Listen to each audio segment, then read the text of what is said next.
જય સ્વામિનારાયણ. આપણે શીખીએ છીએ પ્રકરણ 10, જેનું નામ છે 10મો અને 100મો ભાગ. કહેતા કે એક વસ્તુના તમે 100 ટુકડા કરો અને એમાંથી એક ટુકડો લેવો તો એને કહેવાય 100મો ભાગ, અને 10 ટુકડા કરીને એક ટુકડો લો તો કહેવાય 10મો ભાગ. બરાબર. એમાં આપણે મીટર, સેન્ટીમીટર, મિલીમીટર, રૂપિયા, પૈસા એ બધાના દાખલા આપણે જોયા હતા, અને એ બધાનું એકબીજામાં રૂપાંતર કેવી રીતે થાય એની એકદમ શોર્ટ એન્ડ સ્વીટ એવી એક મેથડ પણ આપણે શીખ્યા હતા. એના દાખલા આપણે સ્વાધ્યાયપોથીમાં ગણ્યા હતા અને તમે નોટમાં પણ ગણ્યા હશે. બરાબર છે. હવે આગળ આપણે આવે છીએ પ્રશ્ન 6.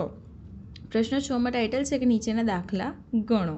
તો આપણે એમાં જોઈએ કે પહેલો દાખલો છે કે એક દિવાસળીની પેટીની કિંમત 0.50 પૈસા હોય તો 5.50 પૈસામાં કેટલી દિવાસળીની પેટીઓ ખરીદી શકાય. બરાબર. હવે આ પોઈન્ટવાળો ભાગાકાર છે. બરાબર. તો એ આપણને અઘરો પડે, તો આપણે સિમ્પલ એવું કરવાનું કે બંને પોઈન્ટ છે ને એને પૈસામાં ફેરવી દેવાના. બરાબર. કે 0.50 રૂપિયા બરાબર 50 પૈસા અને 5.50 રૂપિયા બરાબર 550 પૈસા. બરાબર. આવી રીતે હવે સિમ્પલ ભાગાકાર કરીએ કે 550 ભાગ્યા 50. બરાબર. તો 50 એકા 50, 0 5 વધ્યા, ઉપરથી ઉતારી 0, ફરીથી 5 એકા 5. બરાબર. એટલે 50 એકા 50 એટલે શું આવ્યું? આપણને જવાબ મળ્યો 11. બરાબર.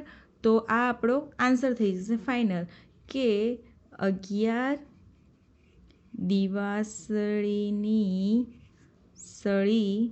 દિવાસળીની પેટી ખરીદી શકાય. ઓકે, આવી રીતે. હવે આ બાજુ છે કે એક સાબુની કિંમત 16.50 પૈસા હોય તો 10 સાબુની કિંમત કેટલી થાય. બરાબર. તો આમાં સિમ્પલ ડાયરેક્ટ આપણે ગુણાકાર કરી શકીએ કે 16.50 આવી રીતે કરી દેવાનું ગુણ્યા 10. બરાબર. આપણે ભાગ કરી દીધા છે. તો હવે 0 નોર્મલ આપણે ભાગાકાર કરી દેવાનો કે એકમની 0, 1 ગુણ્યા 0 0, 1 પંચા 5, 1 છંગ 6, 1 એકા 1. બરાબર. એટલે પોઈન્ટ પછી બે સંખ્યા છે ને, તો બે સંખ્યા આપણે આ બાજુ રાખવાની અને આગળની સંખ્યા એ રાખવાની, એટલે પોઈન્ટ અહીંયા આવશે આપણો. બરાબર. તો આપણે અહીં લખી દઈએ કે સાબુની કિંમત 165 રૂપિયા થાય. બરાબર. અહીંયા રૂપિયા, અહીંયા 10 સાબુ. ઓકે, આવી રીતે. આગળ એક ઈંડાની કિંમત 5.50 પૈસા હોય તો 6 ઈંડાની કિંમત કેટલી થાય. તો એમાં પણ આપણે ગુણાકાર એ જ રીતે કરીએ કે 5.50 ગુણ્યા 6. બરાબર. તો 6 ગુણ્યા 0 0, 6 પંચા 30, વધી 3, 6 પંચા 30 ને 3 33. હવે પોઈન્ટ પછી બે સંખ્યા છે તો આપણે બે સંખ્યા છોડીને પોઈન્ટ મૂકી દઈએ, એટલે કે 33 રૂપિયા. બરાબર. તો અહીંયા લખીશું કે ઈંડાની કિંમત 33 રૂપિયા થાય. ક્લિયર. હવે આગળ એક નોટબુકની કિંમત 15.50 પૈસા હોય તો 124 રૂપિયામાં કેટલી નોટબુક ખરીદી શકાય. એટલે આ દાખલો, પહેલો દાખલો છે એના જેમ જ થઈ જશે. બરાબર. તો 15.50 રૂપિયા બરાબર 1550 પૈસા આપણે કન્વર્ટ કરી દીધા. બરાબર. તો હવે 124, બરાબર, 124 રૂપિયામાં કેટલી નોટબુક ખરીદી શકાય. એટલે આ ગુણાકાર છે ને થોડોક મોટો થશે. તો આમાં છે ને આપણે એવું કરવું પડે કે 124 રૂપિયા બરાબર 12,400 પૈસા. બરાબર. હવે આપણે ભાગાકાર કરવો પડે કે 12,400 ભાગ્યા 1550. બરાબર. હવે આમાં છે કે 1550 એટલે પહેલાં 4 આંકડામાં આપણે ગણતરી નહીં કરી શકીએ. બરાબર છે. એટલે 5 આંકડા લેવાય એવી રીતે આપણે ગણતરી કરવી પડે. તો 1550 છે તો એનો 2 વડે, 3 વડે, 4 વડે એવી રીતે ગુણાકાર કરી જોવાનું કે એ ઘડિયામાં 12,400 ક્યારે આવી શકે એમ છે. બરાબર. તો તમે 5, 6, 7, 8, 9, 10 એવી રીતે કરો તો 8એ તમે ગુણાકાર કરો ને ત્યારે 12,400 થાય 1550માં. બરાબર. એટલે હું અહીંયા લખું છું કે 1550 8 12,400. બરાબર. 0 0 0 0 એટલે કે 8 નોટબુક. બરાબર. તો અહીં લખીશું કે 8 નોટબુક ખરીદી શકાય. બરાબર. હવે આગળ મિહિરે 70 રૂપિયાનું બેટ ખરીદવું છે. એની પાસે 50 રૂપિયાની નોટ, 5 રૂપિયાનો એક સિક્કો, 2 રૂપિયાના, 3 રૂપિયા, બધા અલગ અલગ સિક્કા છે. તો એને હવે કેટલા રૂપિયા ખૂટશે? બરાબર.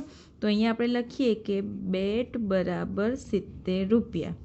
હવે અહીંયા લખીએ કે 50 રૂપિયાની એક નોટ એટલે 50 રૂપિયા, પછી 5 રૂપિયાનો એક સિક્કો તો 5 રૂપિયા, પછી 2 રૂપિયાના 3 સિક્કા તો 2 તરી 6, 1 રૂપિયાના 4 સિક્કા તો 4 રૂપિયા, અને 50 પૈસાના 4 સિક્કા એટલે થાય એના 2 રૂપિયા. બરાબર. તો હવે આનો સરવાળો કરીએ કે 5 ને 6 11, 11 ને 4 15, 16 17 વધી 1, 5 ને 1 6, 67 રૂપિયા થયા. બરાબર. તો હવે એને બીજા કેટલા રૂપિયા જોઈશે? 70 રૂપિયાનું બેટ છે તો આપણે અહીંયા લખીએ કે 70 માઇનસ 67 બરાબર 3 રૂપિયા. ઓકે, એટલે અહીંયા લખીશું કે મિહિરને 3 રૂપિયાની જરૂર પડશે. સોરી, અહીં લખવું પડશે કે બીજા 3 રૂપિયાની. બરાબર, એવી રીતે. હવે પ્રશ્ન 7 શબ્દોમાં લખો. બરાબર. તો હવે આને આપણે શબ્દમાં દશાંશ અપૂર્ણાંકને કેવી રીતે વંચાય? તો આ જે પોઈન્ટ પછીની સંખ્યા હોય ને એને દશાંશ, શતાંશ, સહસ્ત્રાંશ એવું બોલાય.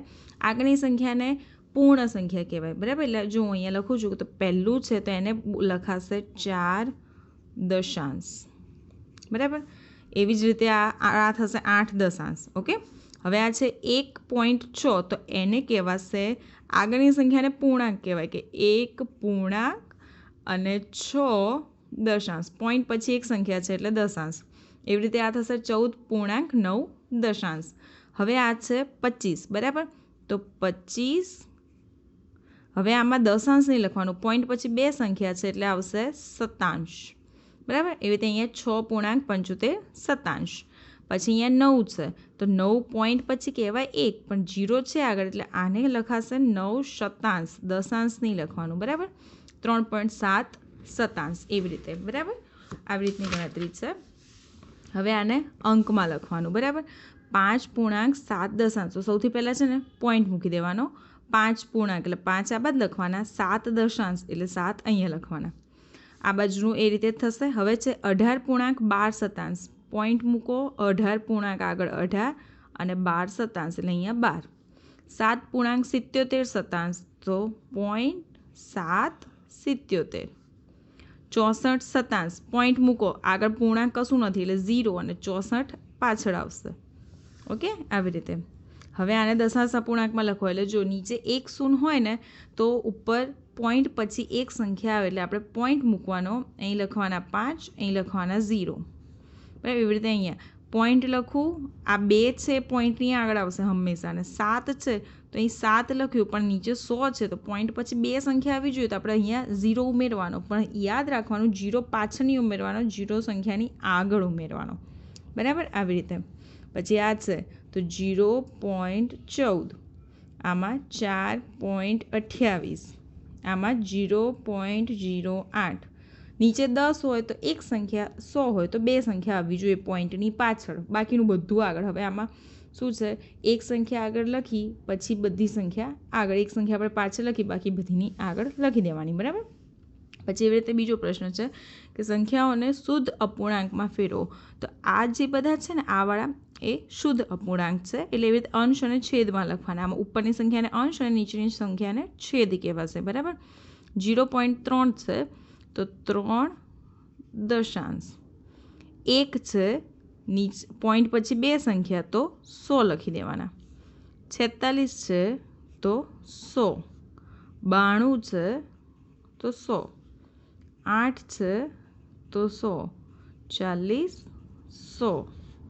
એ રીતે 3700 અને 2 નીચે 100 એવી રીતે. હવે મિશ્ર સ્વરૂપમાં લખો. મિશ્ર સ્વરૂપ એટલે આ છે ને આ આવી રીતે એ 3 સંખ્યા આવે ને એને મિશ્ર સ્વરૂપ કહેવાય. બરાબર.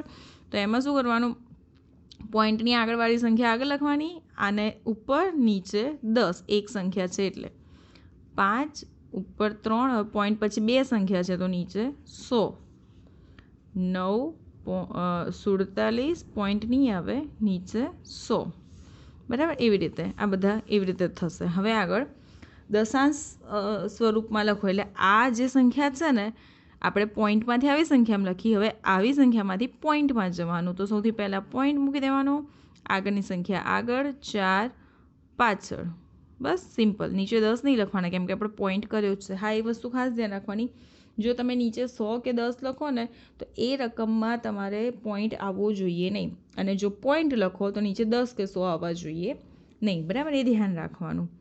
અહીંયા 5 0 7 અહીંયા 1.1 અહીંયા 4.15 સિમ્પલ આવી રીતે. પછી આગળ ચડતા ક્રમમાં ગોઠવો બરાબર તો આમાં આપણે શું કરવાનું ચડતા ક્રમમાં ગોઠવવાનું કે તો પહેલાં જોઈ લેવાનું કે દરેકમાં પોઈન્ટ પછી કેટલી સંખ્યા છે બે સંખ્યા છે સિમ્પલ.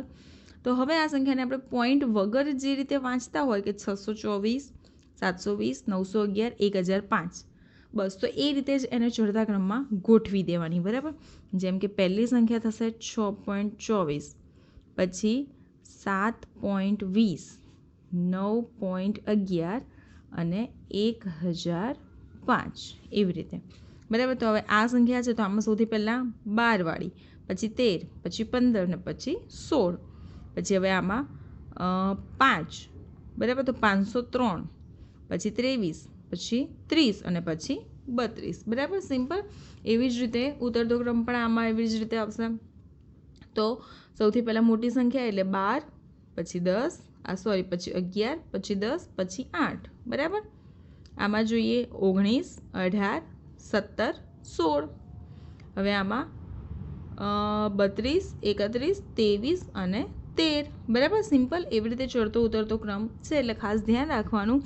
મેઇન આમાં એક વસ્તુ એ ખાસ ધ્યાન રાખવાની છે આ બધી સંખ્યામાં કે નીચે પોઈન્ટના પછી જો એક સંખ્યા હોય તો નીચે 10 લખવાના બે સંખ્યા હોય તો 100 લખવાના બરાબર.